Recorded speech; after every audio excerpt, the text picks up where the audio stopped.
बिस्मिल्लाहिर्रहमानिर्रहीम। प्यारे भाई और बहनों, अस्सलाम वालेकुम वरहमतुल्लाहि वबरकातुहू। उम्मीद है कि आप सब खैरियत से होंगे। मैं हूं आपका मेज़बान हकीम शहबाज हुसैन अवान और आप इस वक्त देख रहे हैं Hakeem Shahbaz herbal TV on YouTube.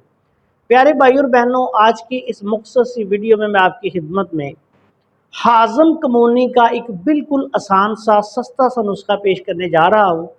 ये नुस्खा आजकल के मौसम में हर घर में होना ज़रूरी है। आजकल के मौसम में अक्सर तरबूज का ज़्यादा इस्तेमाल करने की वजह से अक्सर लोगों को हैज़ा की शिकायत, पेट दर्द की शिकायत, मतली की शिकायत हो जाती है। इसके अलावा भी चूँकि गर्मी बहुत ज़्यादा शिद्दत से पड़ती है तो अक्सर लोग जो हैं वो फिर बहुत ज़्यादा ठंडी चीज़ें इस्तेमाल करते हैं, जिससे असाबी रतूबात जो हैं वो बहुत ज़्यादा बढ़कर हैज़ा की शिकायत या बदहज़मी या निज़ाम इंतज़ाम को डिस्टर्ब कर देती है।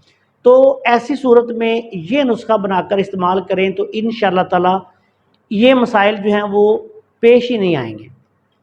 इस नुस्खा में सबसे पहले आपने अजवाइन देसी लेनी है 100 ग्राम, उसके बाद ज़ीरा सफ़ेद आपने लेना है 100 ग्राम, उसके बाद आपने नमक स्याह लेना है 100 ग्राम, उसके बाद नुशादर ठीकरी आपने लेनी है 50 ग्राम और उसके बाद काली मिर्च आपने लेनी है 50 ग्राम।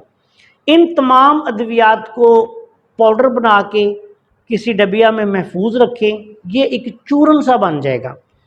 इसकी मिकदार खुराक बच्चों को 2 रत्ती से लेके 4 रत्ती तक आप दे सकते हैं। वैसे ही देंगे, चाट लेंगे वो, या थोड़े से पानी में हल करके दे दें, या वैसे ही उनको मुंह में रख दें, वो चूस लेंगे। इसी तरह बड़े जो हैं उनको 1 ग्राम से लेके 2-3 ग्राम तक भी आप दे सकते हैं। अस्सलाम वालेकुम वरहमतुल्लाहि वबरकातुहू।